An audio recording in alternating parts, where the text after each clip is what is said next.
kita pegah puno memang puno kali rap acok keputusan malamnya tam tarawih lah. Tapi syukur alhamdulillah nyo berdasarkan informasi dari Tengku nasi Tengku Din nyo sabah belah ke Tengku Din bilang tadi. Sabah belah ke Tengku nasi di bilang tadi. Jadi ganyan kekalan bulan Pak Masjid di Mekik ada tingkat 2. Jumlah orang yang kalon 6 berapa? 6 orang ka dewasa, berdraw anak mian yan pun deh kalau.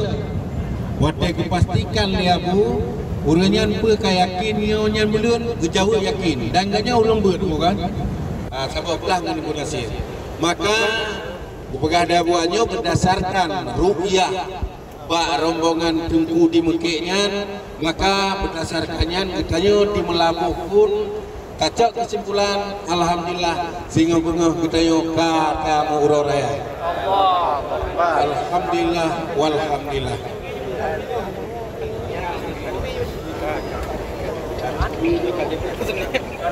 Allahu Akbar.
Maka eno kemandang keputusan tanya hadanallahu wa yakum ajma'in.